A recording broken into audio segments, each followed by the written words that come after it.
네, 됐습니다. 네. 네, 고맙습니다. 네, 2021년 사회적 기업 인사노무관리 실무 강의를 시작하겠습니다. 먼저 제 소개를 드리자면은 농사 일을 한 지는 제가 한 12년 정도 됐고 원래 이제 서울에서 근무를 하다가 제가 한 8년 전에 광주 노동청에서 이제 근무를 하고 그 뒤에 이제 우리 전남 중소기업진흥원 기업지원팀에서 근무를 했고 한 6년 전부터는 목포 시내 이제 개업을 해서 주로 이제 기업들 인사노무 자문 업무를 하고 있습니다. 저희가 사회적 기업하고 좀 인연을 맺게 된 거는 저희가 이제 노동청에서 근무를 할 때 그때가 아마 이제 사회적 기업 약간 초창기 뭐 이런 시기라서 좀 직원들 직무 교육을 했었거든요. 우리 노동청 직원들 상대로. 그때 이제 뭐 사회적 기업에 대해서 좀 알게 됐고 그 뒤로 이제 뭐 사회적 기업에 대해서 뭐 강의라든가 뭐 컨설팅이라든가 이런 걸 하면서 어떻게 되다 보니까 한 뭐 8년 9년 정도 인연을 맺게 됐고 그래서 오늘 강의도 좀 하게 된 것 같습니다. 저희가 오늘 강의는 사실은 뭐 제가 준비해온 내용은 많습니다. 뭐 근로기준법의 적용 범위부터 이렇게 좀 많은데 아무래도 이제 좀 시간이 좀 한정돼 있다 보니까 올해 지금 하반기에 좀 개정된 내용들이 있습니다. 이제 그 내용들하고 그 다음에 최근에 좀 중요한 대법원 판례가 나와가지고 그거 좀 설명해 드리고 그 다음에 다시 이제 처음으로 돌아와서 좀 처음부터 이제 강의를 진행하도록 하겠습니다. 먼저 최근에 이 내용들 많이 보셨을 겁니다. 지금 임금 명세서 교부 의무라고 해가지고 2021년 11월 19일이니까 지금 한 달도 안 됐죠. 2021년 11월 19일부터 임금 명세서를 교부를 해야 됩니다. 교부를 해야 된다라는 거는 그전에는 사실은 임금 명세서를 교부를 하는 회사도 있었고 그리고 그냥 만들기만 한 회사도 있었고 그냥 만들지도 않고 그냥 고정적으로 이제 임금을 지급하는 이런 회사들도 있었을 텐데 11월부터는 이제 이거를 교부하지 않으면은 저희가 과태료가 부과가 됩니다. 뭐 보니까 이제 거의 뭐 500만 원 이하 과태료라고 되어 있는데 실제 기준을 보면은 아예 이제 교부를 안 했을 때 한 50만 원 정도 이 정도 1인당 50만 원 정도 과태료가 부과가 되더라고요. 그래서 이제 앞으로 11월 뭐 19일이라고 하지만 제가 볼 때는 뭐 노동부에서 바로 막 지금 뭐 단속을 해서 뭐 과태료를 부과할 것 같지는 않고 내년 초부터는 좀 이거를 좀 감독을 할 것 같습니다. 그래서 올해 연말이나 이럴 때 각 기업에서 이 임금 명세서를 좀 교부해야 된다라는 내용을 아시고 좀 준비를 하셔야 될 것 같습니다. 이게 지금 우리 근로기준법 시행규칙 별지에 나와 있는 그 서식입니다. 좀 내용을 보시면은 사실은 그동안 이제 저희가 뭐 보수 명세서, 급여 명세서라고 그래가지고 교부를 해왔던 사업자분들은 대충 이런 내용으로 교부를 하셨을 거예요. 옆에 보면은 저희가 이제 임금 항목이 있고, 뭐 임금 항목은 예를 들면 뭐 기본급이 얼마, 뭐 직책 수당이 얼마, 뭐 연장 수당이 얼마 이런 식으로 금액을 적어놓고 이제 합계를 내는 거죠. 그 다음에 이제 그 공제 항목 같은 경우 저희가 주로 그 4대 보험료가 되겠죠. 4대 보험료 해서 뭐 국민연금, 고용보험, 건강보험, 장기요양보험, 그 다음에 세금, 뭐 근로소득세, 지방소득세 이런 것들을 공제 항목을 만들어 놓고 실제로 이제 근로자들한테 지급할 때는 저희가 요 공제 항목을 뺀 실수령액을 지급하게 되겠죠. 그래서 이제 기존에 이렇게 썼던 양식이 있으면은 이렇게 써도 되는데 그 밑에 보면 약간 생소한 내용들이 지금 들어가 있습니다. 뭐냐면은 근로일수, 뭐 근로시간, 연장 근로시간 이게 그전에는 대부분 아마 이런 내용을 기재했던 우리 사업장들도 있고 그냥 이 위까지만 기재했던 사업장들도 있습니다. 근데 저희가 이제 요 법이 바뀌면서 노동부에서 그 뭐 보도자료도 나오고 그다음에 이제 그 지침이 좀 나온 게 있습니다. 지침에서 뭐 좀 얘기를 해놓은 게 원래는 이렇게 이제 원래 서식은 이렇게 만들어 놨는데 이게 사실은 너무 복잡해요. 그리고 생소하기도 하고 그래서 노동부 그 지침에 따르면은 이렇게 표현을 했어요. 만약에 이제 매월 우리가 고정적으로 지급을 한다. 뭐 200만 원, 200만 원 이런 식으로 고정적으로 지급하는 회사 같은 경우는 그리고 이제 근로시간이라든가 근로일도 일정한 거죠. 그러니까 뭐 추가적인 연장 근로나 이런 게 없는 거죠. 그런 회사들 같은 경우 이 윗부분 기존에 해왔던 우리 지급 내역하고 공제 내역, 그 다음에 뭐 실수령액 요 정도까지만 쓰시면 돼요. 쓰시면 되는데 문제는 이제 그 매월이 이제 근로일이 달라지고 근로 시간이 달라질 수가 있어요.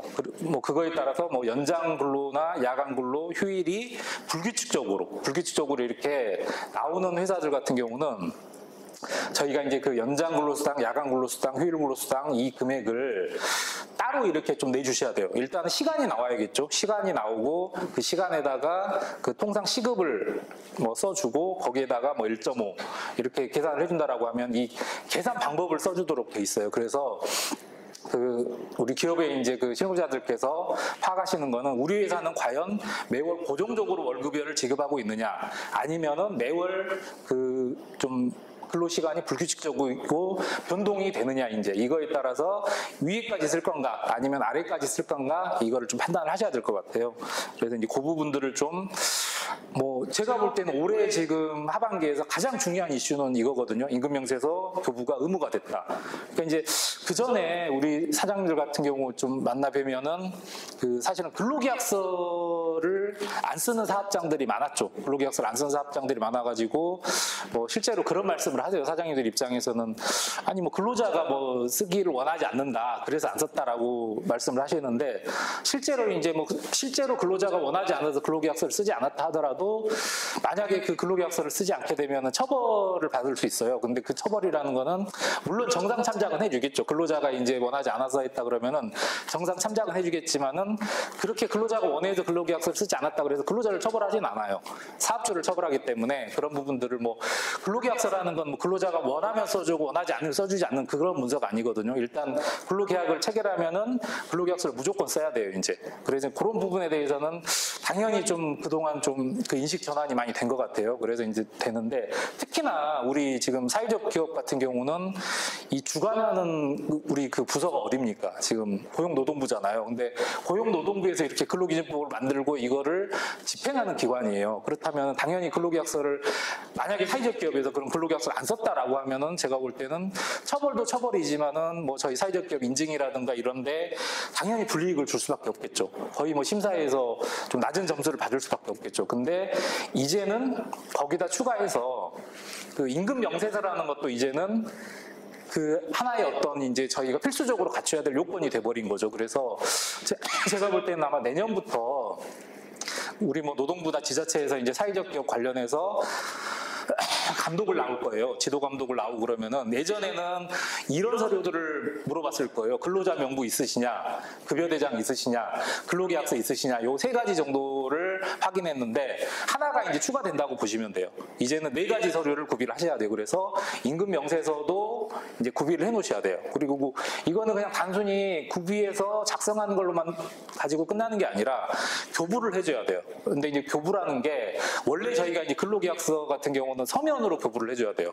서면이라는 건 이렇게 종이로 이렇게 출력을 해가지고 서로 사인해서 이렇게 좀 나눠주는 거죠. 근데 임금명세서 같은 경우는 조금 이게 완화가 됐어요. 이 내용을 좀 보시면은, 이제 근로기준법 뭐 저희가 이제 시행령에서 이제 임금명세서 기재사항을 뭐 내놨는데, 우리 그 근로기준법 조항에 보면은 여기는 좀 빠진 것 같은데, 근로기준법 조항에 보면은 임금 명세서를 서면 또는 전자문서로 교부해야 된다라고 돼 있어요. 그래서 이게 전자문서라는 게 뭔가라고 저도 좀 궁금했어요. 과연 전자문서라는 게 우리가 이제 어떤 뭐 암호화된 형태로 된 그런 그 어떤 공인 인증이 되고 그런 서류들이 있잖아요.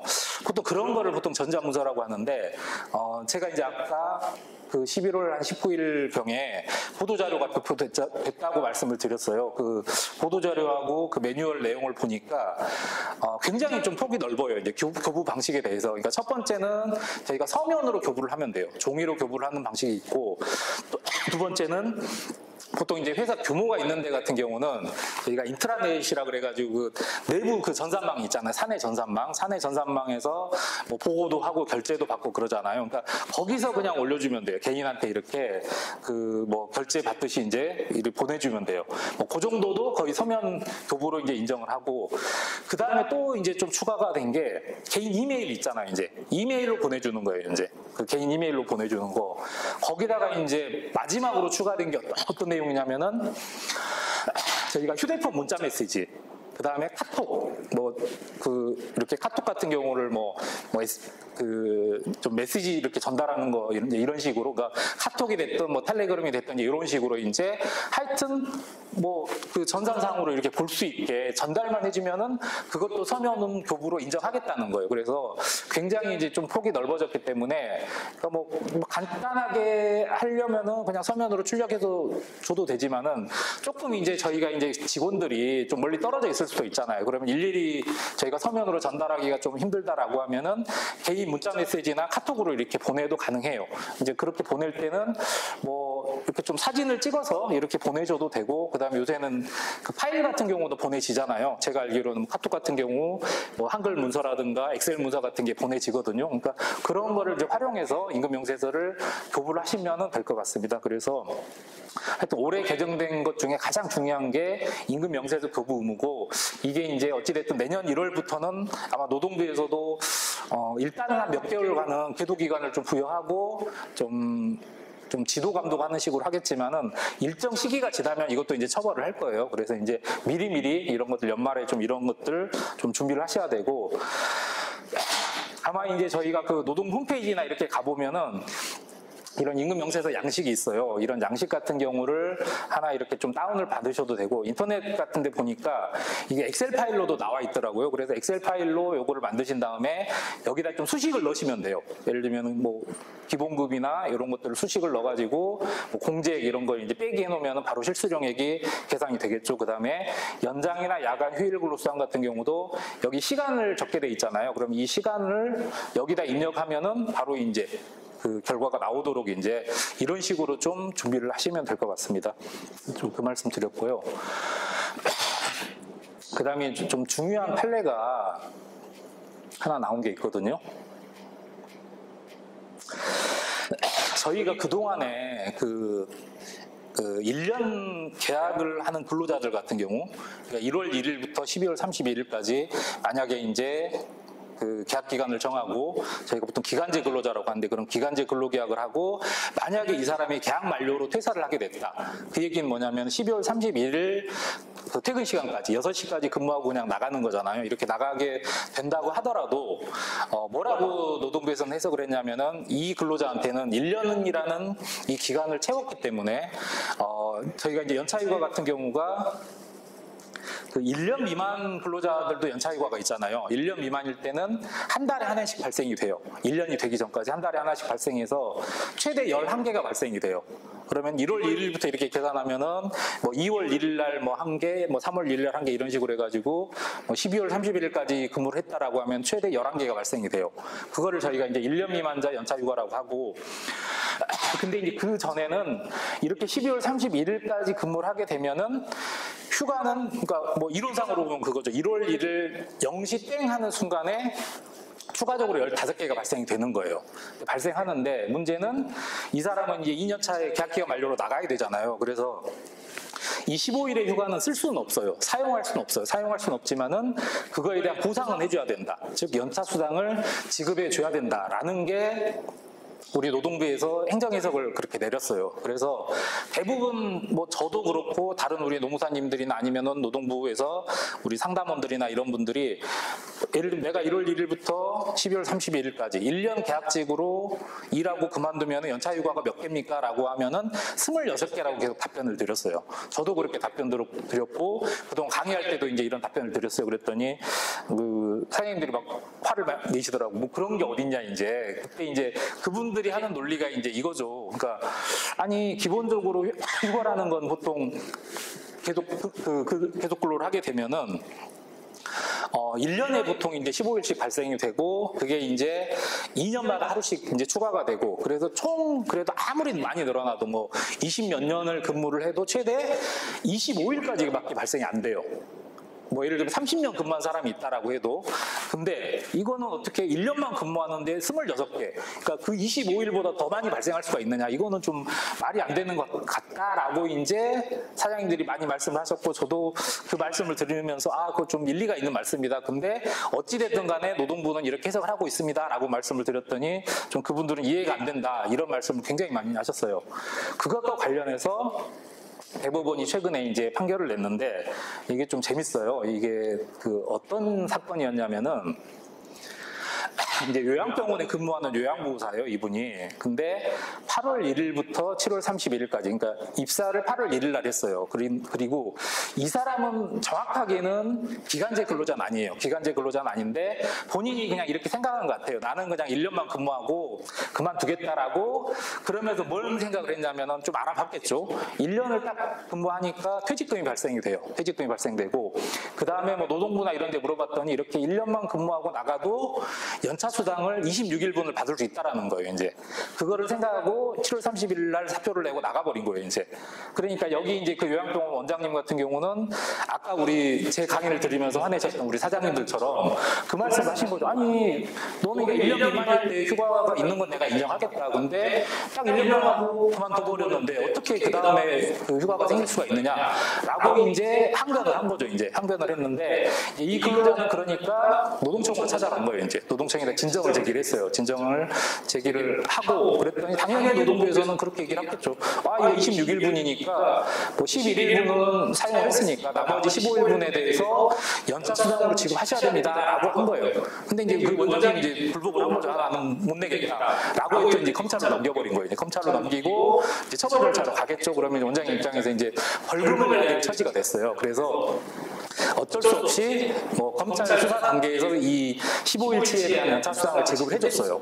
지급을 해주고 나서 이제 본인이 열받으니까 변호사를 선임을 해가지고 소송을 내버린 거예요. 이제 어떤 소송을 냈냐면은 이 근로자한테 내가 이거 15일분에 연차 수당을 주긴 줬다. 뭐 노동부나 검찰에서 주라고 해서 내가 주긴 줬지만은 이거는 법적 근거가 없이 네가 부당하게 이득을 취한 거다라고 해가지고 부당이득 반환 청구 소송을 냈어요. 이제 그랬는데 법원에서는 이렇게 판단한 거죠.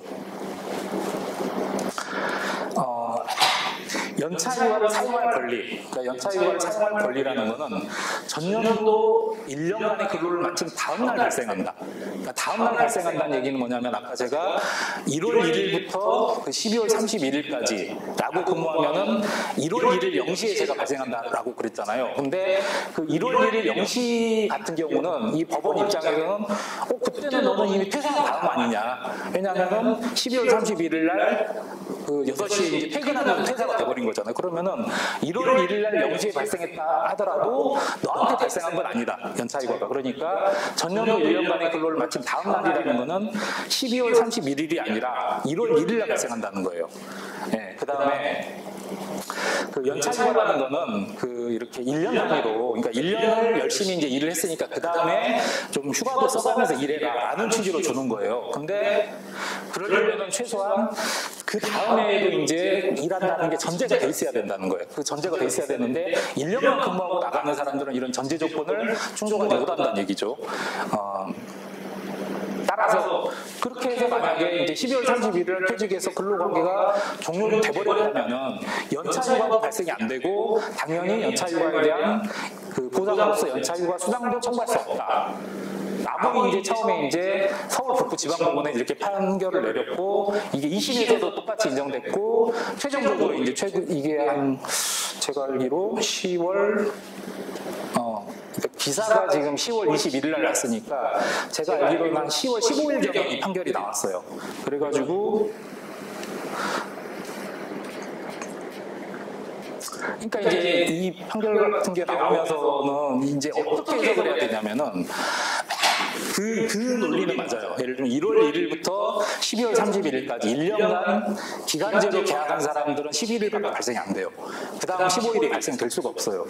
근데 만약에 이제 어떤 사람이, 그러니까 이분 같은 경우 약간 좀 뭐랄까 뭐 이런 표현 써서 그러긴 뭐한데 약간 바보죠. 하루만 더 근무했으면 15일이 발생하는 거예요. 근데 그 하루를 못 잡고 그냥 딱 그 7월 30일을 맞춰서 나가버린 거예요, 이제. 그래서 앞으로는 어떻게 생각하시면 되냐면은 어떤 근로자가 딱 1년만 근무하면은 11일이 발생한다. 근데 1년하고 하루를 더 근무하면은 26일이 발생한다. 이렇게 해석을 하셔야 돼요, 이제. 그래서 이 부분이 아마 많이 바뀌었고 제가 볼 때는 지금 사실은 저희가 이제 이런 기간제 계약이 굉장히 많아요. 그동안 뭐 1년 단위로 이렇게 계약을 하는 경우가 굉장히 많았을 거예요. 근데 이제 그분들에 대해서 사실은 그동안 뭐 한 26일이니까 15일이 더 지금 계속 좋았어요. 사실은 몇 년간을 지금 좋았는데 이게 지금 앞으로 이제 바뀌게 돼버려가지고 약간은 좀 혼란도 있을 것 같고 모르겠습니다. 사장님들 입장에서는 좀 약간 비용을 절감할 수 있는지 기회가 될 수도 있겠다라는 생각은 드는데 어찌됐든 간에 이제 좀 이런 부분에서 당분간은 좀 혼선이 있을 것 같고 좀 그 사장님께서도 이렇게 1년 계약하고 했을 때 이런 부분들이 있다라는 거를 좀 염두에 두시고 뭐 근로계약이나 이런 거를 좀 하셔야 될 것 같습니다.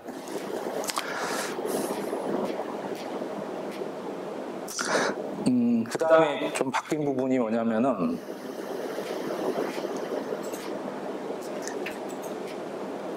저희가 그 육아휴직을 굉장히 많이 물어보세요. 육아휴직을 사실은 우리 법에는 이게 나와 있었지만은 뭐 사실 그동안 좀 약간 사회적 분위기 뭐 이런 것 때문에 이제 제대로 사용을 하지 못하는 경우가 많았는데 지금은 뭐 여성들뿐만 아니라 남성들 그러니까 애기 아빠들까지도 육아휴직을 좀 많이 사용하는 것 같아요. 그래서 솔직히 그렇다고 해도 지금 사용료를 보면은 뭐 제가 알기로는 뭐 30~40% 정도밖에 안 되는 걸로 이제 알고 있긴 한데 근데 이제 대부분 이제 그 육아휴직을 사용할 수 있는 사업장은 좀 그 뭐 공무원들이라든가 공공기관이라든가 뭐 대기업들, 뭐 금융권 이쪽에서는 좀 많이 사용을 하는데 일반 우리 중소기업에서 사실 사용을 많이 못한 측면들이 있고 그리고 실제로 우리 사회적 기업 이렇게 운영하시는 분들 같은 경우는 중소기업들이 많잖아요. 그리고 실제로 5인 미만 사업장도 많아요. 그러면 5인 미만 사업장에 사실은 적용 안 되는 규정들이 많이 있거든요. 그러다 보니까 사장님들이 뭐라고 오해를 하시냐면은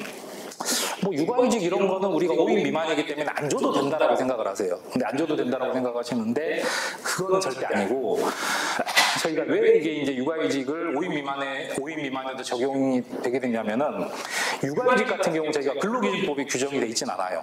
근로기준법이 규정되어 있는 게 아니라 제가 남녀고용평등법이라고 따로 법이 있어요. 그러니까 그 남녀고용평등법에는 뭐 여러 가지 내용들이 나오는데 주로 이제 그 뭐 남녀간에 이제 이런 채용할 때 차별을 하면 안 된다 이런 내용들도 있고 그 모성 보호를 위한 이런 내용들이 많아요. 이제 뭐 배우자 출산 휴가라든가 뭐 육아휴직이라든가 뭐 육아기 근로시간 단축이라든가 이런 내용들이 있어요. 근데 저희가 근로기준법 같은 경우는 거기에 5인 이상 적용되는 규정이 정해져 있고 5인 미만 적용된 규정이 따로 정해져 있어요. 법에.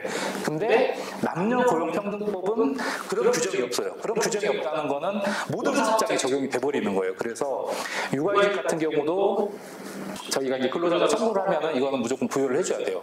이거를 만약에 사업주가 거부를 하게 되면은 형사처벌을 받을 수가 있어요. 그래서 육아휴직을 만약에 근로자가 신청했다라고 하면은 일단 그거는 거부할 수 없다라고 이제 생각을 하셔야 될 것 같고 그다음에 그 육아휴직하고 출산휴가 좀 차이를 좀 물어보신 분들이 많아요. 그래가지고 근데 출산휴가 같은 경우는 사실은 그 뭐 임신해서 이렇게 아기를 출산하고 그 시기에 줘야 되는 휴가가 90일간을 줘야 되는데 출산휴가 같은 경우는 무조건 의무예요.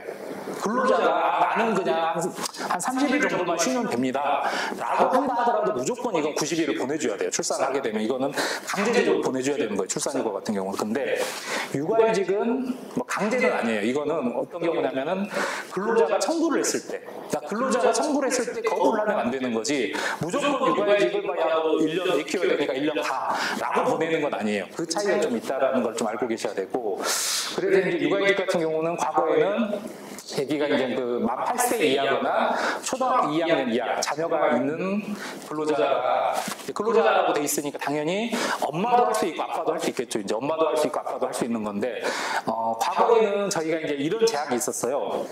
동시에는 안 된다. 그러니까 하려면 엄마가 하던가 아빠가 하던가 아니면은 엄마 1년 아빠 1년 하던가 이렇게 해서 한 자녀에 대해서 중복해서 휴직을 못 하도록 돼 있었어요. 근데 그 규정이 없어졌어요. 그러면 지금은 엄마 아빠가 동시에 휴직을 할 수가 있어요. 그래서 뭐 이렇게 공동육아식으로 이제 할 수도 있는 거고 좀 그런 부분이 있었고 또 하나 제약이 뭐였냐면 예전에는 저희가 계속 근로가 그 1년 이상해야 된다. 그러니까 최소한 회사에 들어와가지고 1년 이상 근무를 해야지 육아휴직을 사용할 수가 있었어요. 근데 그게 6개월로 좀 줄었어요. 그러면 지금 법대로 한다면은 회사 들어와서 6개월만 지나면 육아휴직을 갈 수가 있어요. 그래서 이제 이게 그 사장님 입장에서는 또 아까 제가 강의할 때마다 이렇게 사장님들이 사실은 화를 많이 낸다 이런 말씀을 드렸는데 이런 같은 경우도 굉장히 화를 많이 내세요. 아니 우리 직원 딸랑 2명 있는데 육아휴직 1명 1년 가버리면은 그거 어떡하냐 이제 그렇게 해가지고 저희가 뭐 어쩔 수 없이 그러면은 뭐 대체 인력을 이렇게 쓰시고 대체 인력에 대해서 이제 그동안 지원금이 좀 나왔어요. 한 뭐 월급이 한 50% 정도 이렇게 지원금이 나왔는데 제가 최근에 알겠는데 그게 올해까지는 그 대체 인력 지원금이 이게 없어져 버리더라고요. 내년부터는. 그래서 아니 이게 육아휴직은 점점 확대가 되는데 그런 지원금이라도 있어야 되는데 이게 좀 왜 없어지나라는 좀 의문점이 들고 있고 그래서 좀 이런 부분들은 저희가 이제 좀 약간 뭐 정치권이라든가 이런 데다가 좀 이의제기를 좀 하셔야 될 것 같아요. 이거는 아니 우리가 육아휴직을 없는 형편에 이렇게 보내주려고 하는데 최소한 이런 대체 인력에 대한 지원금이라도 계속 그러니까 안 주는 거를 주라고 한 것도 아니고 계속 이렇게 줘왔다고 하면은 그거를 그래도 몇 년이라도 좀 이렇게 유예를 해줘야 되지 않냐라고 그런 요구는 충분히 하실 수 있다라고 생각해요. 이제 그래서 이제 그런 부분들이 좀 없어졌다라는 좀 안타까운 소식을 좀 전해드리고.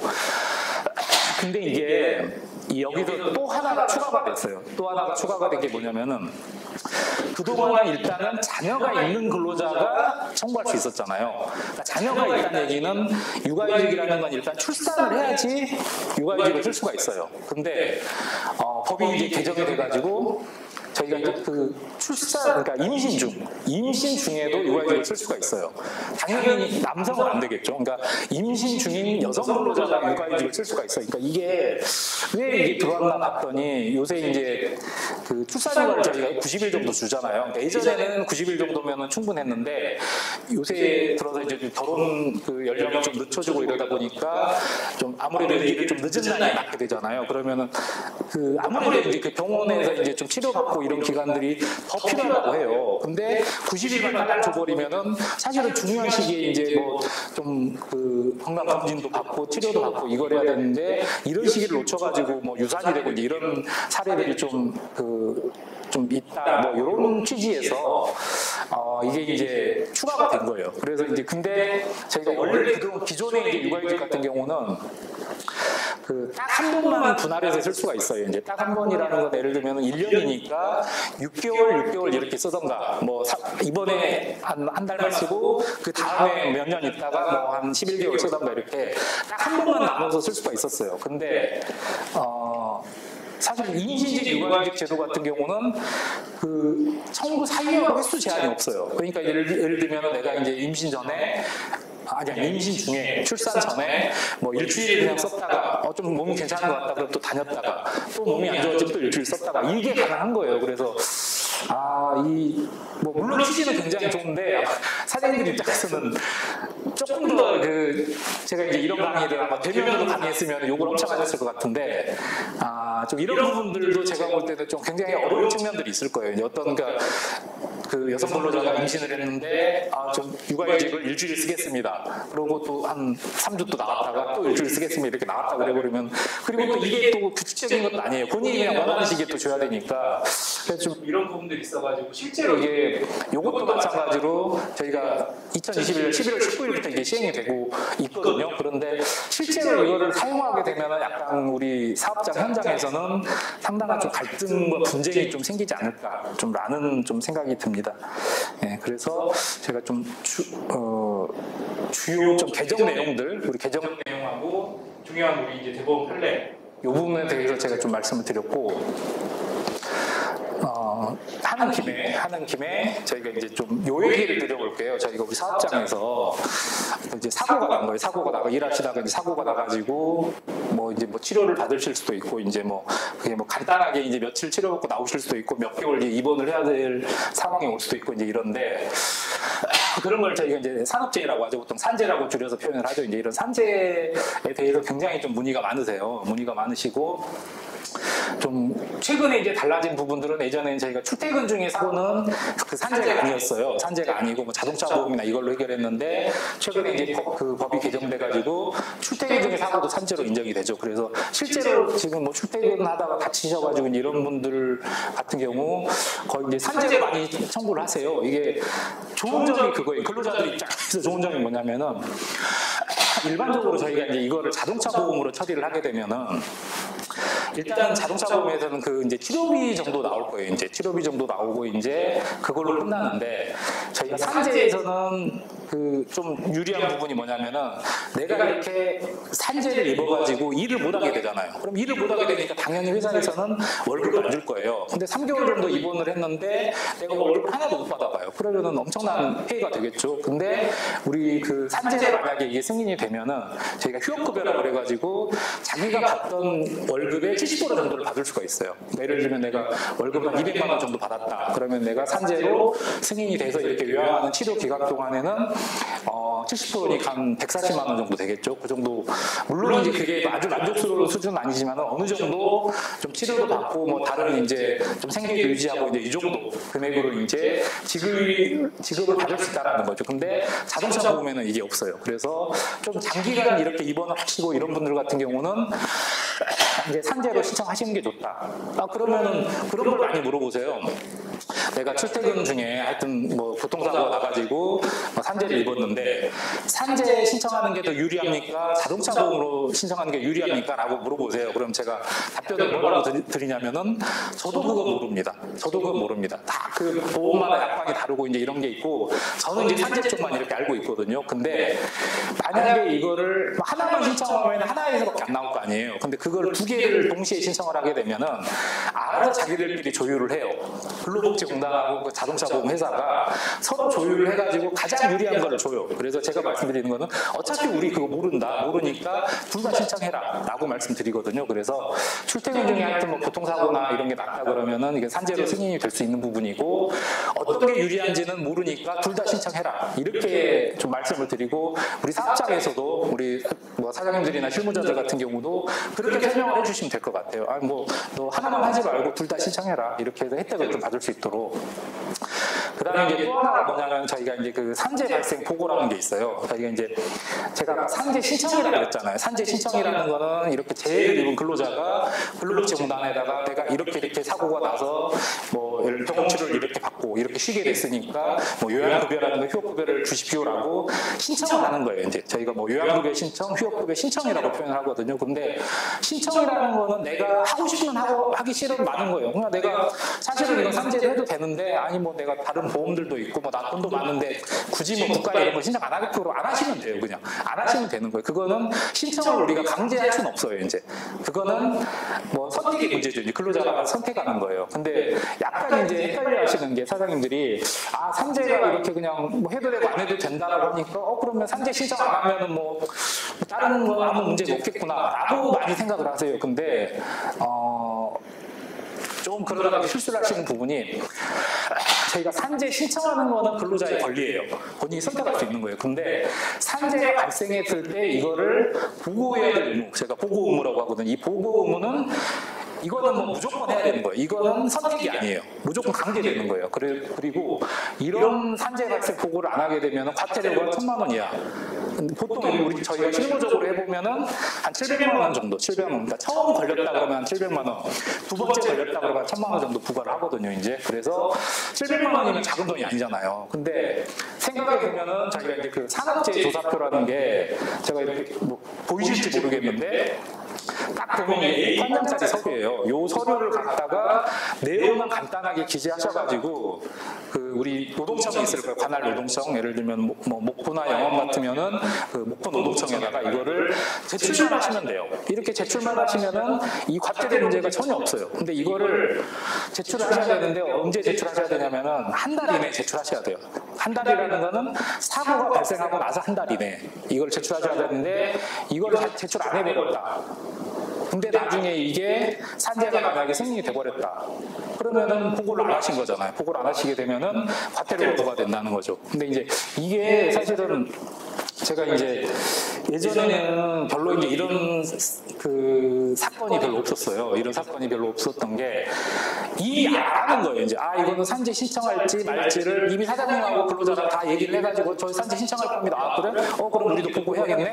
그러고 알아서 이제 당연히 우리가 한 달이라는 기간이 그렇게 그 좀 뭐 짧은 기간이 아니죠. 충분히 이제 고려해서 할 수 있는 기간이었어요. 근데 최근에 이제 제가 사례들을 보니까 이제 뭐가 문제인가 봤더니 우리 그 실비변상보험이라고 아시죠? 그러니까 실비변상보험이 좀 이게 우리 건강보험은 아니잖아요. 건강보험은 아닌데 어찌됐든 이제 그 건강보험에서 그 좀 보장하지 못하는, 보통 이제 저희가 이제 병원에서 치료를 받게 되면은 그 공단 부담금이라고 해가지고 한 80% 정도가 이제 그 건강보험 공단에서 지급을 해주고 한 20% 정도를 내가 낼 거예요. 본인 부담금이라고 그래가지고. 그러니까 치료비가 한 100만 원 나왔다. 그럼 나는 한 20만 원 정도만 내면 돼요. 근데 그 부분까지도 보장을 해주는 거잖아요. 우리가 실비연장보험이. 근데 보니까 이제 요새는 그 20만 원만 보장을 해주는 게 아니라, 예를 들면 뭐 어떤 병에 걸렸다 그러면은 그 20만 원 플러스 예를 들면 50만 원을 더 준다, 한 70만 원을 준다, 이런 보험 상품들도 있어요. 그러니까 근로자 입장에서는 그 생각을 하는 거죠. 아니 뭐 산재 신청해봤자 뭐 70% 정도 나오는데 여기로 내가 이제 뭐 삼성생명이 실비로 이렇게 청구를 했더니 뭐 20만 원에다 플러스 50만 원, 70만 원 정도 나오더라고. 더 많이 받네. 그러고 난 산재 해야겠다라고 해버린 거예요. 사장님한테 그렇게 얘기를 해놔버린 거예요. 그러니까 사장님도 그것만 믿고 이거를 제출 안 했겠죠. 한 달이네. 근데 어떤 일이 발생하냐면은 그 건강보험공단은 건강보험을 주관하는 거고, 우리가 산재 같은 경우는 근로복지공단이라고 다른 공단이 이렇게 주관을 해요. 그러면은 내가 건강보험공단 직원이다. 그러면 내가 그 우리 회사를 이제 생각하는 마음에서 이렇게 열심히 일하다 보면은 너무 우리 회사가 억울한 일을 당하는 거예요. 어떤 억울한 일을 당하느냐? 아니 이 사람이 회사에서 일을 하다가 다쳤으면 산재고, 산재면은 근로복지공단에다가 산재 신청을 했으면은 거기서 그 공단 부담금을 줘야 돼요. 근데 우리 회사에서 그걸 받아가네. 그러니까 열이 받겠죠. 이제 열이 받고, 그리고 뭐 그게 아니라고 하더라도 그런 것만 이제 집중적으로 계속 조사하고 이런 부서가 있어요. 이제 그 부서에서는 이런 부분들만 조사를 하는 거예요. 우리가 안 내도 될 돈을 우리가 지급한 경우를 환수받는 거예요. 이제 반환받는 거예요. 그런 부서가 있어요. 그래서 그런 부서에서 뭘 주로 찾냐면은, 저희가 이제 뭐 예를 들면 다쳐서 병원에 가게 되면은 그 의사 선생님이랑 처음 만나잖아요. 그러니까 그걸 초진이라고 보통 하는데, 초진을 하게 되면은 물어보실 거예요. 그럼 내가 다리가 부러져서 이렇게 왔다. 그럼 어떻게 하다 부러지셨어요? 오늘 아까 오후에 우리 회사에서 뭐 물건을 나르다가 그게 넘어지면서 그걸 피하다가 넘어져서 다리가 부러졌다. 이렇게 설명을 할 거예요. 그러면은 의사 선생님들은 그 초진 차트라는 데다가 그 내용을 정확하게 다 써요. 몇 월 며칠 몇 시에 뭐 어디에 소지한 어디 회사 공장에서 뭔 일을 하다가 이렇게 다쳤다. 그러면 이건 누가 봐도 이건 산재잖아요. 이제 산재라고 이렇게 다 기록을 해놔요.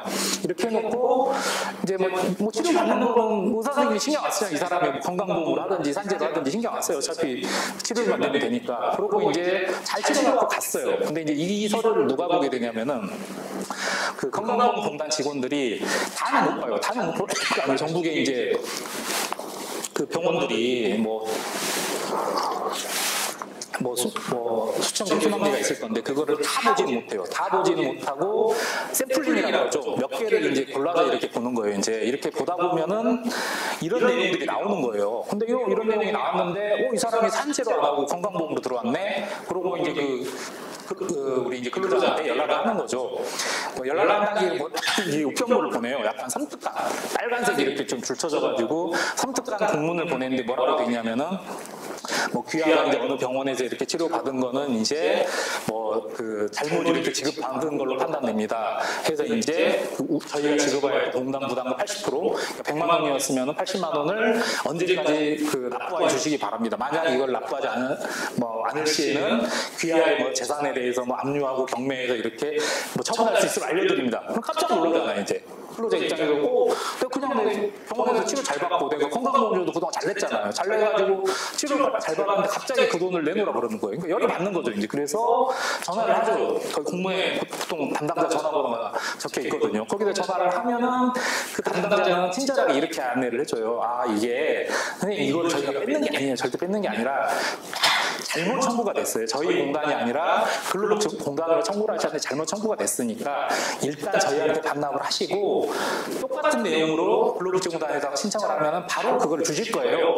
라고 안내를 해주는 거죠. 그래도 뭐 귀찮네 그러고 이제 내는 거죠. 그러면 그 낸다는 게 산재 신청이 돼버리는 거죠. 그럼 당연히 근로복지공단에서도 뭐 엑스레이라든가 이런 것들 여러 가지 정황이라든가 보니까 일하다 다친 게 맞아요. 그러니까 승인을 해주죠. 그리고 그 80만 원 돌려주는 거죠, 이제. 그럼 근로자는 아무 손해보는 게 없죠. 근로자는 아무 손해보는 게 없고 그냥 훈훈하게 이제 마무리가 됐어요. 근데 문제는 뭐냐면은 여기서 걸리는 거죠. 보통 근데 그런 그 조사에 걸리는 기간이 6개월 정도 돼요. 그럼 6개월 정도 뒤에 갑자기 이제 노동부에서 연락이 오는 거죠, 이제. 그 귀사업장에서 몇 월 며칠 날 이렇게 산재가 발생해서 몇 월 며칠 날 산재 승인이 됐는데 귀사업장에서는 산업재해 발생 보고를 안 하셨고 산재 조사표를 제출 안 하셨습니다. 그래서 과태료 얼마를 부과합니다. 이게 딱 나오는 거예요, 이제. 그러니까 사장님이 깜짝 놀라죠. 그래서 직원한테 물어요. 야, 너 산재 신청 안 한다면서. 아니, 근데 안 하려고 했는데 저보고 그거 내라고 하잖아요. 그래서 했어요. 이래버리면 이제 사기 입장에서 그냥 과태료 700만 원 나가는 거죠, 이제. 그래서 제가 항상 강의를 할 때 보통 그 말씀을 드려요. 이렇게 산재가 나고 근로자가 뭐 산재 신청을 하겠다 말겠다라는 거를 뭐 들으실 필요가 없어요. 들으실 필요 없어요. 그 말을 들으실 게 아니라 우리 사업장에서 산재가 난다는 걸 내가 알았잖아요. 안 시점부터 무조건 내가 한 달 이내에는 요거를 제출해야 되겠구나. 산재 조사표를 제출해야 되겠구나. 그래서 아예 사업장에다가 이런 걸 하나 그 우리 고용노동 홈페이지 가면은 산업재해 조사표 치면 요 한글 문서로 돼 있어요. 요거를 하나 파일을 다운받아 놓으세요. 그래서 사업장에서 산재가 아무리 경미한 산재라도 발생했다라고 하면은 그냥 내용 기재하셔가지고 노동부에다 그냥 팩스로 보내세요. 팩스로 보내기만 하면 이거는 아무 문제가 없어요. 왜냐하면 어차피 저희가 산재 보험료를 계속 내기 때문에 산재 승인 받아서 뭐 나가고 이런 것들이 전혀 문제될 게 없고 크게 사업장에 손해가 날 것도 없어요. 이제 저희가 보험료 내는 것만큼 보험금 받는 거고. 근데 이런 보고를 안 했을 때는 이런 과태료가 부과가 될 수 있다는 거죠, 이제. 그래서 이런 부분들을 굉장히 좀 신경을 많이 쓰셔야 될 것 같아요. 그래서 좀 제가 좀 중요한 내용들을 좀 말씀드렸고 다시 좀 앞으로 가가지고.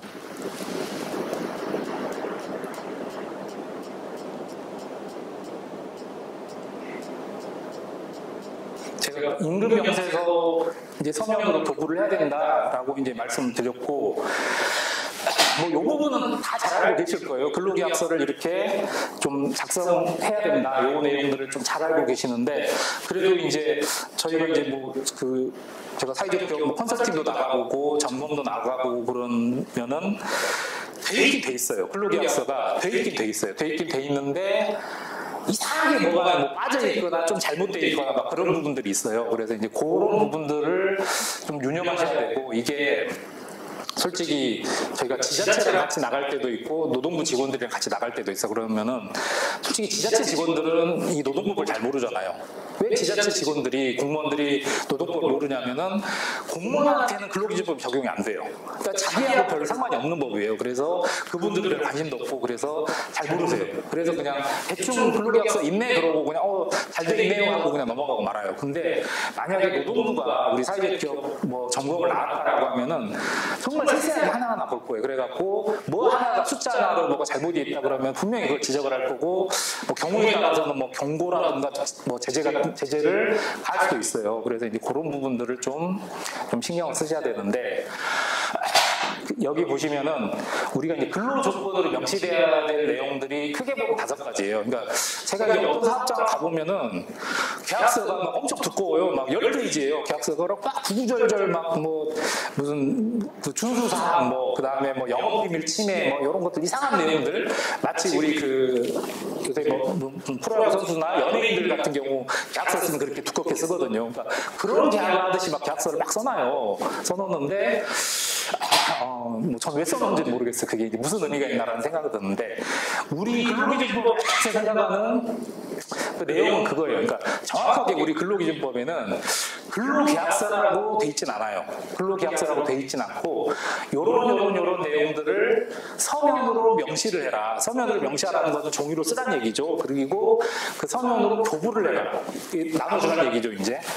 그 내용만 돼 있어요. 그래서 거기에 명시돼야 될 내용들이 크게 보면 5가지고, 이 5가지는 무조건 들어가야 되고, 아무리 15페이지 근로계약서라고 하더라도 요 내용이 안 들어가 있으면 이거는 법을 위반한 거예요, 이제. 그래서 이게 어떤 내용이냐면은 뭐 제일 중요한 거겠죠. 임금의 구성 항목이라는 거는 아까 우리가 임금 명세서에도 잠깐 말씀드렸는데, 예를 들면은 뭐 기본급이 있다 그러면 기본급, 뭐 무슨 직책 수당이 있다, 뭐 연장 수당이 있다 그러면은 이런 수당들 이런 것들을 저희 항목이라고 하거든요. 이걸 다 적어야 돼요. 그래서 이런 기본급은 그다음에 계산 방법이라는 거 어떻게 계산했냐? 예를 들면은 기본급이 200만 원이다. 그 200만 원이라는 걸 어떻게 계산했냐? 그럼 보통 저희가 이제 그 월 소정 근로 시간이 209시간이라고 해요. 그래서 시급에다가 보통 209를 곱한 금액을 기본급으로 산정을 해놔요. 그래서 이렇게 계산했다. 뭐 시급 곱하기 209 이게 계산 방법이 되겠죠.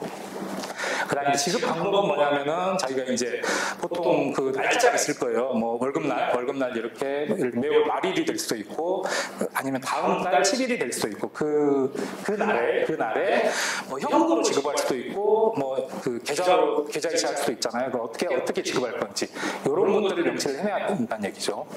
그다음에 이제 소정 근로 시간이라는 거는 이제 하루에 뭐 몇 시간을 근무하고 일주일에 몇 시간을 근무한다. 그러면은 보통 주 5일 근무한다 그러면은 뭐 월요일부터 금요일까지 09시부터 18시까지 이렇게 근무한다. 뭐 아니다. 우리는 이제 좀 그 일요일날 뭐 좀 근무를 해야 된다 그러면 예를 들면 뭐 일요일부터 뭐 목요일까지 이렇게 근무하고 이제 몇 시부터 몇 시까지 요거를 적어놔야 되고 그다음에 이제 이 근로 시간하고 같이 이렇게 쓸 때는 휴게 시간을 또 명시를 해놔야 돼요. 휴게 시간이라는 거는 일반적으로 이제 9시부터 그 저녁 6시까지 근무할 때는 중간에 점심시간이 있잖아요. 12시부터 1시가 될 수도 있고, 뭐 1시부터 2시가 될 수도 있고, 뭐 12시 반부터 1시 반이 될 수도 있고, 이런 점심시간. 이거를 저희가 보통 휴게시간으로 보거든요. 그래서 그런 휴게시간을 좀 명시를 해 놓을 필요가 있다. 그 다음에 이제 휴일이라는 거는 보통 일주일에 저희가 뭐 쉬는 날 있잖아. 보통은 일요일날 쉴 거예요. 일요일날 쉴 거고. 근데 우리는 서비스업이다. 서비스업이면은 5일을 주말에 일을 해야 되잖아요. 그러면은 우리는 월요일날 쉰다. 그럼 월요일이 휴일이다라고 적어놔야 되고. 근데 이제 이게 약간 헷갈리시는 게 저희가 이제 보통 주 5일을 근무를 해요. 주 5일을 근무하면은 월요일부터 금요일까지가 될 거예요. 근데 저희가 유급휴일은 일주일에 하루만 주면 돼요. 보통 일요일을 줘요. 그러면은 물어보시는 게 토요일은 뭐냐? 토요일은 그러면은 그러니까 쉬긴 쉬잖아요. 쉬긴 쉬는데 이게 그러면은 무급휴일인 거냐? 뭐 이렇게 물어보세요. 근데 이게 좀 중요한 내용이 있어요. 이제 토요일 같은 경우 보통 일요일을 유급휴일로 해놨다라고 하면은 저희가 만약에 근데 제가 근로계약서를 보다 보면은 유급휴일이라고 해가지고 토요일, 일요일이라고 적어놓은 회사들이 있어요. 그 회사가 잘못하면은 근로자가 이런 요구를 할 수가 있어요. 아니 사장님이 지금 근로계약서를 이렇게 쓰셨어요. 나는 월요일부터 금요일까지 하루 8시간씩 40시간을 근무를 하는데 유급휴일을 이틀을 주시네요. 이틀을 그러면은 토요일도 유급휴일이고 일요일도 그 유급휴일이다. 그러면은 나는 이제 저희가 보통 주휴수당이라고 그래요. 주휴수당이라고 하는데 보통은 이게 하루만 돼 있으면 주휴수당을 8시간분을 받아야 돼요. 근데 만약에 계약서에 토요일, 일요일을 유급휴일로 해놨다라고 하면은 8시간이 아니라 16시간분을 줘야 돼요. 이제. 근데 제가 볼 때는 사장님이 전혀 그런 의도가 아니었어요. 이제 그런 의도가 아니었는데 그렇게 해놓은 회사들이 왕왕 있더라고요. 그래서 이제 그런 부분들은 다시 한번 이렇게 체크를 하셔가지고 정확하게 이제 일요일이 유급휴일이다라고 적어놓으시고 토요일을 그래도 뭔가 언급을 하고 싶다라고 하시면 뭐라고 하시면 되냐면은 그 무급휴무일이다 이렇게 해놓으시면은 사장님이 원래 주려고 했던 그 월급이 정확하게 맞아 떨어질 거예요. 근데 유급휴일을 토요일, 일요일 해놔버리시면은 나중에 이거를 추가 지급해달라고 청구를 할 수도 있어요. 그래서 이제 그런 부분들이 있으니까 한번 그 계약서를 한번 우리 직원들 근로계약서를 한번 살펴보시고 혹시 유급휴일이 어떻게 되어 있는가 명시가 되어 있는가 그 부분을 좀 보셔야 될 것 같아요.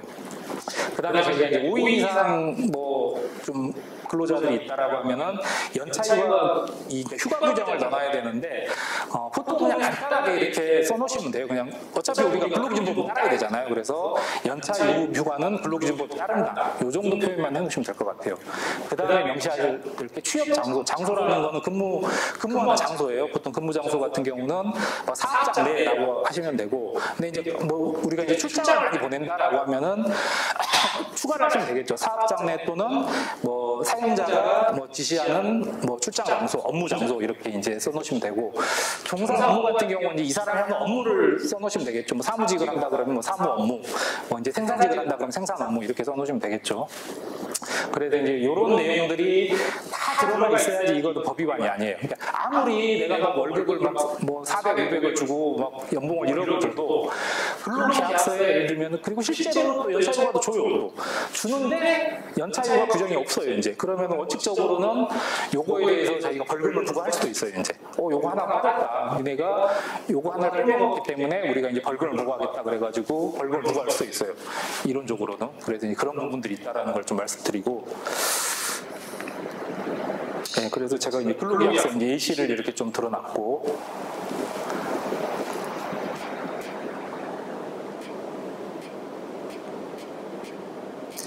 그 다음에 이제 제가 좀 이게 아마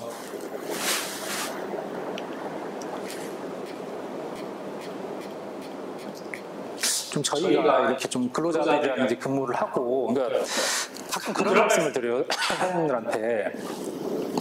처음에 이제 어떤 근로자를 뽑으려고 하는 건 어찌됐든 일손이 부족하니까 우리 회사를 위해서 이제 일해줄 사람을 이렇게 좀 뽑으려고 한 거잖아요. 그러면 나름대로 뭐 이력서도 받아보셨을 거고 면접도 해보셨을 거고, 그러면은 그래도 뭔가 사장님이 마음에 드니까 그 사람을 채용을 했겠죠. 그러니까 근로자 입장에서도 일자리를 내가 뭐 찾다가 그래도 어떤 직장 이제 이 구인 광고를 보고 여기가 괜찮을 것 같다라고 해서 지원을 하고 또 지원하려고 좀 준비도 했을 거 아니에요. 이제 면접 준비도 하고 이렇게 해서 그 회사에 들어왔단 말이에요. 그러면은 처음에는 굉장히 사이가 좋아요. 그러니까 처음부터 사이가 안 좋은 경우는 정말 그거는 사실은 좀 너무 이상한 경우죠. 처음에는 다 사이가 좋아요. 이제 그 사장님도 그렇고 근로자도 그렇고 막 그때는 또 처음 들어왔다고 또 회식도 하잖아요. 요새 코로나 때문에 뭐 많이는 못 하는데 그럼 막 서로 덕담하잖아요. 아, 이 친구 너 좀 잘 될 것 같다. 열심히 해라. 그러고 아, 사장님 저도 열심히 일하겠습니다.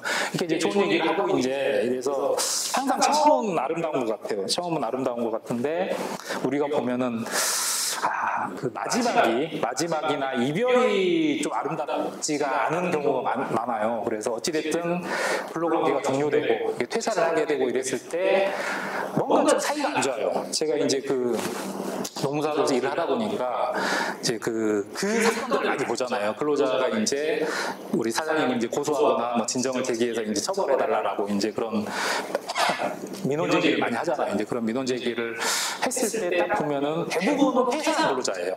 회사를 솔직히 회사를 내가 다니고 있는데 막 사장님 상대로 막 고소하고 이런 경우는 거의 5%도 안 되죠. 이제 거의 95% 이상은 회사를 한 다음에 이제 발생이 되고.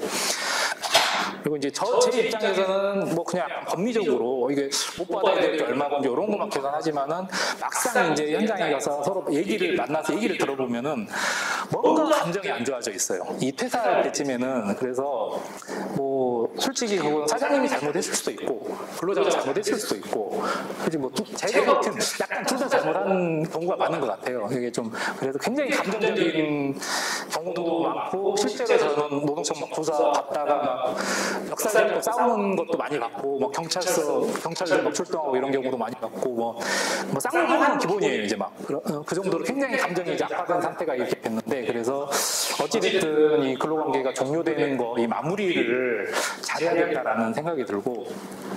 그래도 이제 뭐 보면은 저희가 이미사직이라고 그래가지고 근로자 입장에서도 이제 좋은 직장이 생겨가지고 좀 뭐 사표를 내고 사장님 제가 사실은 뭐 좀 서울 쪽에 좋은 직장이 있어서 가게 됐습니다라고 하고 사장님 그래도 그동안 고생했다라고 하게 되면은 좀 그래도 훈훈하죠. 이제 훈훈하고 뭐 또 이제 이런 경우도 있어요. 이제 이게 뭐 회사가 좀 어려워져가지고 예를 들면 직원이 이제 지금 10명인데 좀 줄여야 돼요. 그래서 이제 뭐 솔직하게 얘기를 하는 거죠. 사장님이 10명을 다 불러다 놓고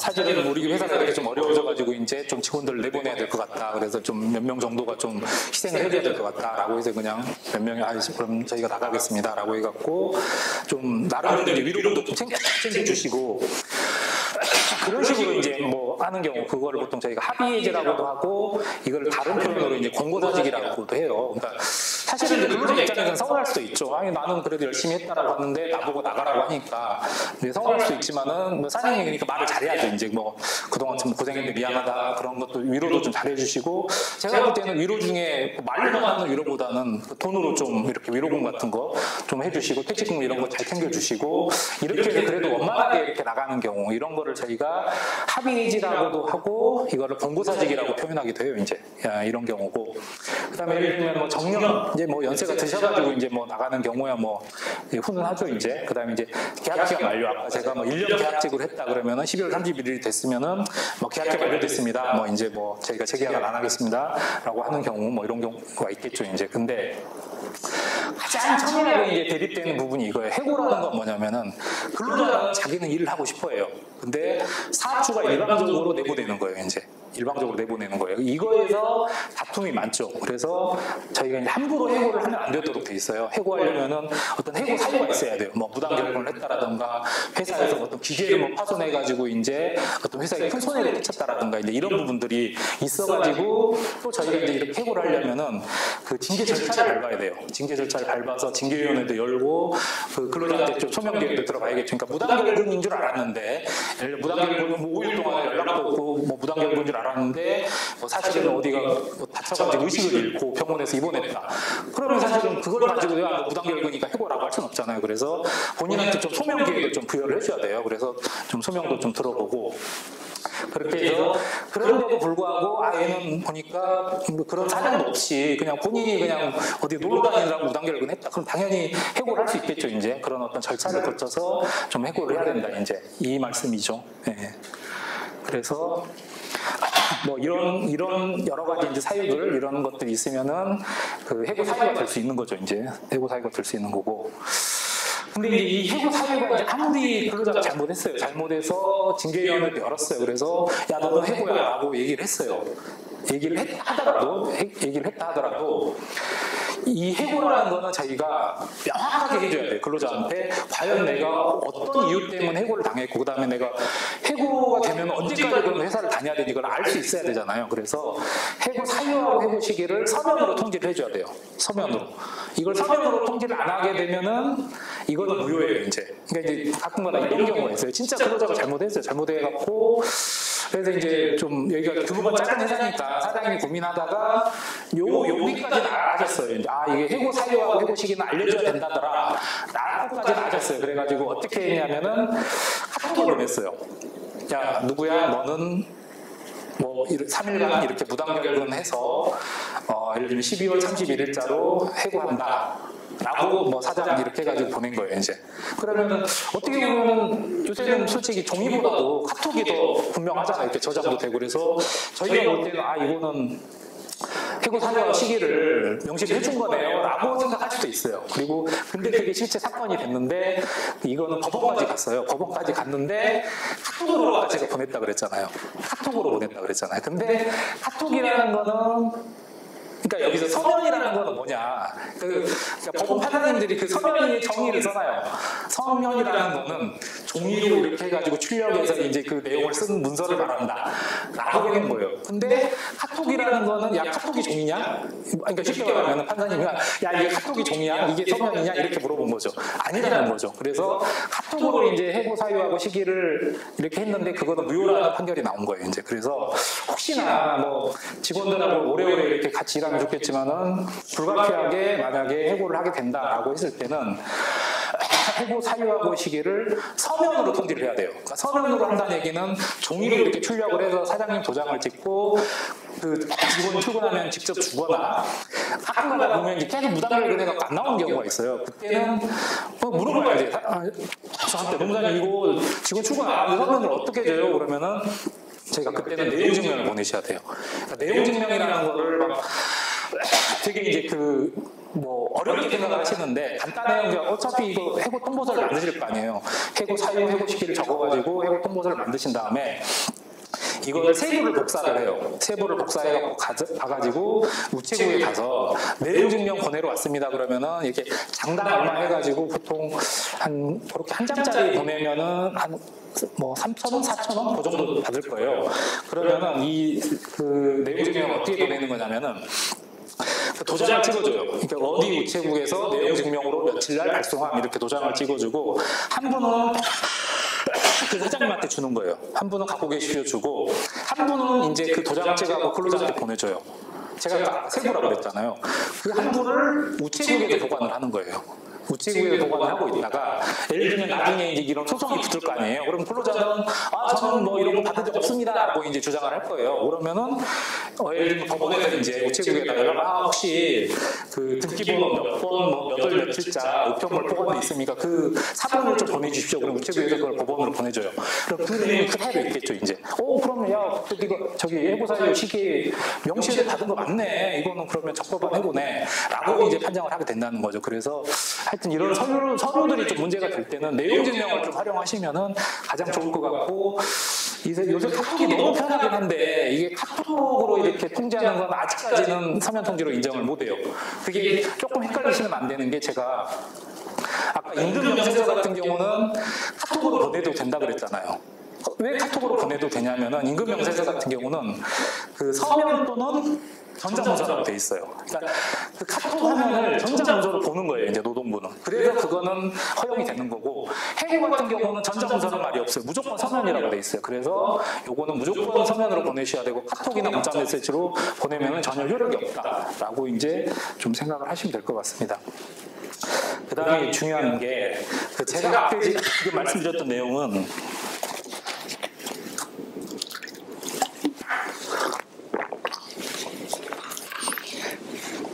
뭐 해고 사유라든가 해고의 서면 통지라든가 이제 이런 부분들은 사실은 5인이나 사업장에 적용되는 부분이에요. 그래서 혹시나 이제 우리가 5인 미만이어서 좀 이런 걸 놓쳤다 그래서 뭐 그래도 이제 조금 안심하셔도 되는데, 요거는 5인 이상 사업장, 그러니까 한 명만 채용을 해도 요거는 무조건 적용이 돼요. 그게 뭐냐면 해고 예고예요. 해고 예고라는 건 뭐냐면은, 저희가 이제 해고에 어떤 사유가 있어요. 사유가 있어서 그 근로자를 해고를 해야 되는데, 그렇다 하더라도 최소한 해고 예고 기간 30일 정도는 예고 기간을 달라는 거예요. 그래야지 근로자가 내가 한 달 뒤에 해고가 되니까 그동안에 이제 다른 일자리도 알아보고 뭐 생계를 어떻게 유지할 건지 생각도 해보고 뭐 다른 뭐 시험 준비를 한다라든가 이런 걸 할 수 있을 거 아니에요. 그 준비 기간을 줘야 된다는 얘기예요. 근데 실제로 사장님들이 이 근로자를 해고할 정도면은 굉장히 뭐랄까 좀 감정이 악화돼 있고 얼마나 믿겠어요. 얼마나 그 미운 놈인데 이 근로자를 그 30일간 회사에 다니게 한다는 것 자체, 요것도 감정적으로도 그렇고, 또 하나 이런 부분도 있잖아요. 이게 솔직히 그 기간 동안 일을 얼마나 열심히 하겠어요. 그리고 잘못하면 뭔가 좀 뭐 해코지를 할 수도 있잖아요. 자기 업무와 관련해서 좀 그런 우려가 있기 때문에 이제 30일을 주던가, 만약에 30일을 주기 싫다 그러면은 그냥 공으로 줘라. 그러니까 30일 전에 예고를 하던가, 예고를 안 할 거면 그냥 31분 이상, 그러니까 뭐 한 달에 월급 정도 줘라. 그러고 즉시 예고를 할 수 있는 거죠, 이제. 네, 그래서 이런 부분인데, 이거 같은 경우를 우리 소규모 사업장에서 굉장히 많이 놓치세요. 그래서 저희 입장에서는 이런 해고 사건 들어오면 완전 땡큐죠. 너무 간단하잖아요. 왜냐하면은 30일 전에 예고를 안 했다는 것만 증명하면은 30일분의 통상임금으로 한 달 월급을 받을 수가 있어요. 그러면 저희 뭐 수임료 보통 뭐 10% 20% 정도 하거든요. 그럼 월급 뭐 200만 원 받았다. 그러면 수임료 한 40만 원을 받는데, 너무 간단한 사건이에요. 이 사건은 그냥 뭐 서면 한 장짜리만 쓰면 되고 조사도 한 번만 받으면 되고, 너무 간단한 사건이기 때문에 저희는 좋은 사건인데, 제가 이제 사장님 입장에서는 그냥 요거 예고만 해줬으면은 안 줘도 될 돈인데 본인 안 하고 이 사건으로 노동청에서 이렇게 조사받고 그러면 사장님이 너무 화를 많이 내세요. 그러니까 내가 이걸 몰라가지고 이거를 한 달 월급을 줬네 막 이렇게 이제 굉장히 안타까워하세요. 그래서 다른 거는 다 잊어버리시더라도 우리가 예고할 때 30일 전에 예고를 해줘야 된다. 뭐 이런 것도 좀 그 서면으로 해야지 또 그 명확하게 날짜라든가 이런 다툼이 안 생기겠죠. 그래서 그런 날들을 정확하게 명시를 해갖고 예고를 해줘야 된다는 거죠. 근데 이제 최근에 이제 그 좀 법이 개정돼가지고 예고를 안 해줘도 되는 경우가 있어요. 안 해줘도 되는 경우가 뭐냐면은 그 계속 근로기간이 3개월 미만일 경우, 그러니까 예를 들면 1월 1일 날 어떤 근로자가 들어왔는데 3개월 미만이니까 3월 30일까지 근무한 근로자 같은 경우는 자기가 이걸 안 해줘도 돼요. 그러니까 이걸 안 해주고 어떤 해고 사유가 있다라고 하면은 바로 즉시 해고를 할 수가 있어요. 근데 이게 자세히 보시면은 계속 근로한 기간이 3개월 미만인 경우예요. 3개월 미만이라는 얘기는 만약에 이 근로자가 3개월 이상 근무를 해버려요. 3개월 이상이라는 거는 아까 1월 1일 날 들어왔다 그러면은 3월 31일까지 근무해버리면 3개월 이상이 돼버리잖아요. 그때 해고를 해줘야 돼요. 어떻게 하루 차이거든요. 하루 차이긴 한데, 그래서 혹시나 이제 이 해고를 하거나 해고 예고를 할 때는 이 친구가 어느 정도 몇 달 정도 근무했는가, 그러니까 몇 달이 아니라 정확하게 날짜까지 계산해가지고 과연 이게 3개월이 됐느냐 안 됐느냐를 정확하게 계산을 해보셔야 돼요. 그래서 이제 좀 이런 부분들을 좀 신경을 쓰셔야 되고, 그래서 하여튼 요 예고를 안 하게 되면 어찌됐든 해고 일상이라고 해가지고 요 그 31분 이상의 임금을 지급해야 된다는 거죠.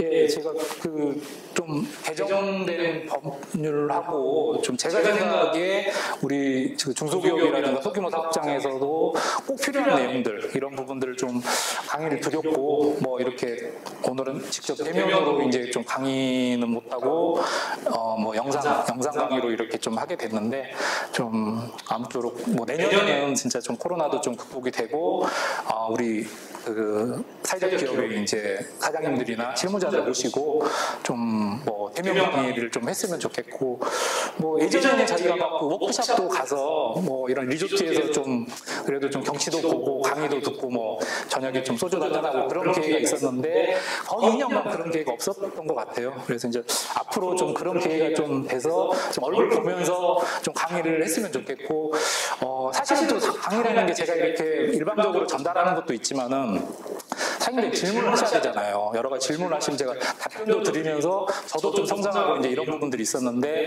좀 그런 것들이 좀 이게 생략이 되다 보니까 좀 안타까운 점들이 많았던 것 같습니다. 뭐 이렇게 좀 일단은 오늘 좀 강의 마무리하고 다음 기회가 되면은 또 다음 강의 때 뵙도록 하겠습니다. 네, 고맙습니다.